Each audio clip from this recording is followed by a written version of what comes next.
El enfoque humanista surge en la segunda mitad del siglo pasado, después de la Segunda Guerra Mundial. Adquiere fuerza como tendencia hasta colocarse a la altura de los dos enfoques anteriores ya presentes, el conductismo y el psicoanálisis. Por tal razón, es considerado el humanismo como la tercera fuerza de la psicología, orientándose a superar los errores y deficiencias de las dos fuerzas que le precedieron a lograr el rescate del sujeto existencial.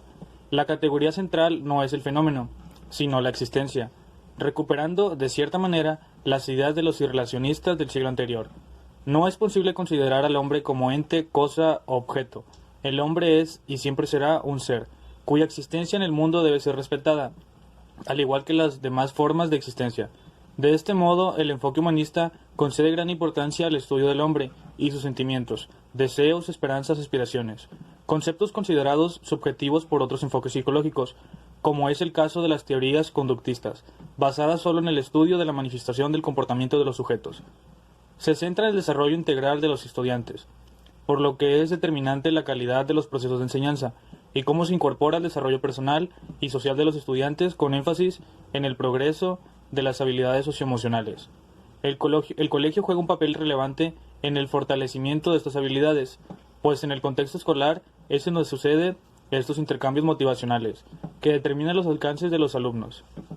Estas son 4 de los beneficios claves que hacen de un modelo de educación humanista ideal. Número 1. Se centra en el alumno.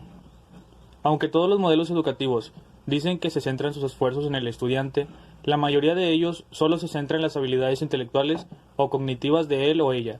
El enfoque humanista de la educación prioriza el descubrimiento del potencial de cada individuo para impulsar la identidad personal del estudiante.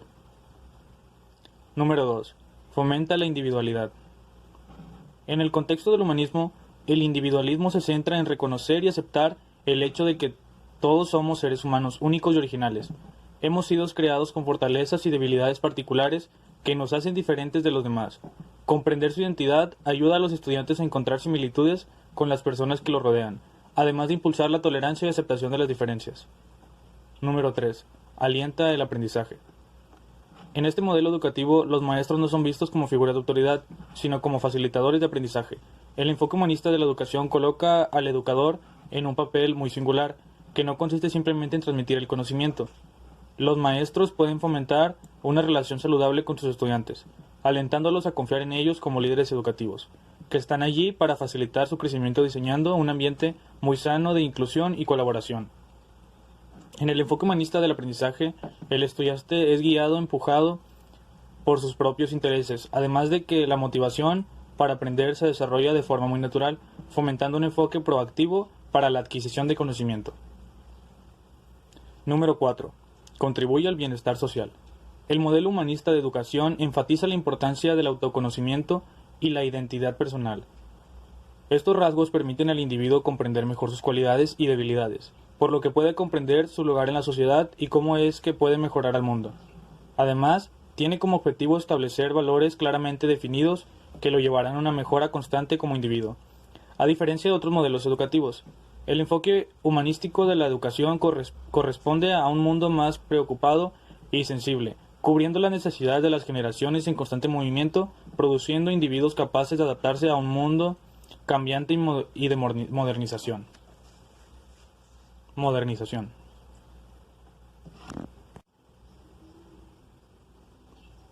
Enfoque cognoscitivo.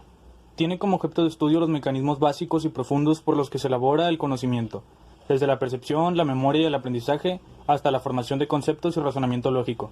La psicología cognitiva se encarga del estudio de la cognición, es decir, los procesos mentales implicados en el conocimiento. Se preocupa del estudio de procesos tales como lenguaje, percepción, razonamiento y resolución de problemas. Concibe al sujeto como un procesador activo de los estímulos. Es este procesamiento y no los estímulos en forma directa los que determinan nuestro conocimiento. Bajo esta perspectiva,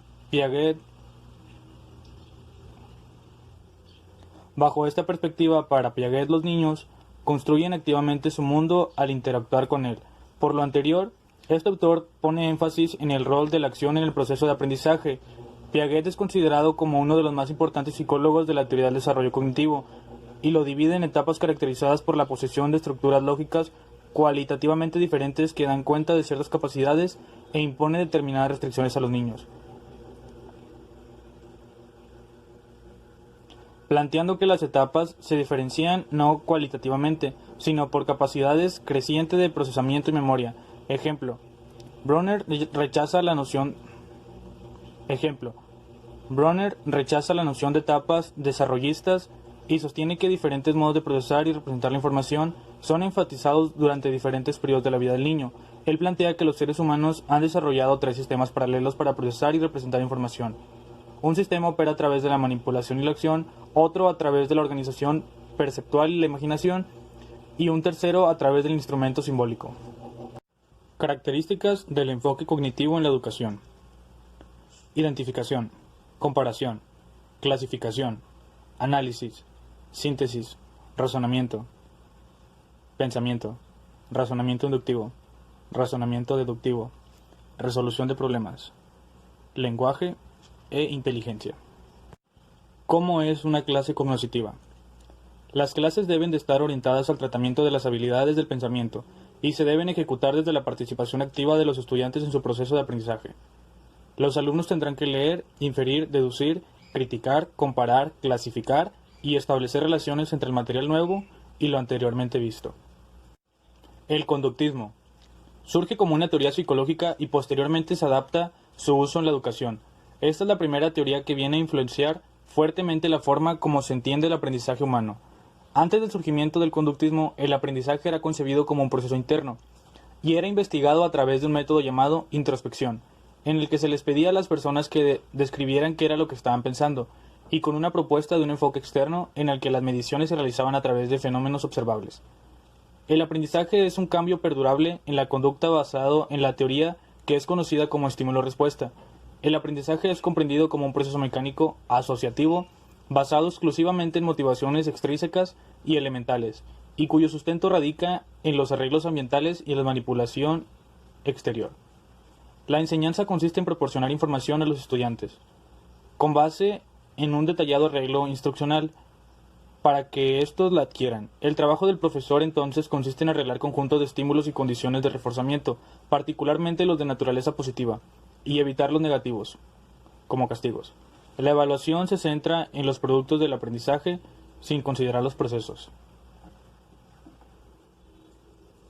¿Cómo se aplica el conductismo en educación? Ya hemos visto que la parte más aplicable en el ámbito de la educación de la teoría conductista es el uso de refuerzos y castigos para modificar la conducta. Sin embargo, existen algunos aspectos que es necesario tener en cuenta para comprender cómo se utiliza realmente este enfoque dentro del campo de la enseñanza.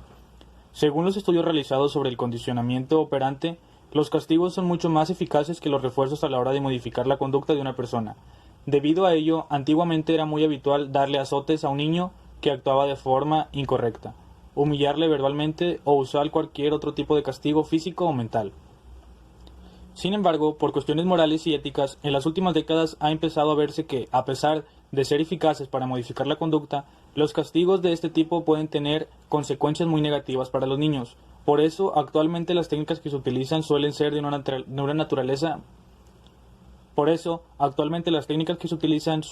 naturaleza muy distinta. Por ejemplo, hoy en día también se sabe que retirarle la atención a un niño es uno de los castigos más eficaces que existen. Debido a ello, para evitar conductas indeseadas, una de las mejores armas de un profesor o padre es precisamente ignorar los comportamientos negativos de los pequeños hasta que estos se extingan por sí solos. ¿Qué pasa con los refuerzos? A pesar de que los castigos hayan demostrado ser más eficaces, los refuerzos también son muy útiles a la hora de modificar conductas. Por eso se utilizan de manera habitual dentro del ámbito de la educación. Utilizar refuerzos en este campo puede suponer desde algo tan simple como elogiar los buenos comportamientos de los niños hasta usar herramientas como calificaciones positivas o entregarle pequeños premios a los que realicen conductas determinadas. Ejemplos. El conductismo en la educación es una de las herramientas más utilizadas. Debido a ello, existen multitud de ejemplos de esta teoría dentro del campo de la enseñanza. Un ejemplo de refuerzo podría ser la entrega de un pequeño Un ejemplo de refuerzo podría ser la entrega de un pequeño premio, como un caramelo o una moneda de bajo valor, a los alumnos que sean capaces de responder correctamente a una pregunta planteada en clase. Por otro lado, un ejemplo de castigo bien aplicado podría ser la retirada de atención a un alumno que está molestando. La manera más habitual de usar esta técnica consiste en enviar al niño fuera del aula, de tal manera que nadie le esté haciendo caso. Por su atención, gracias.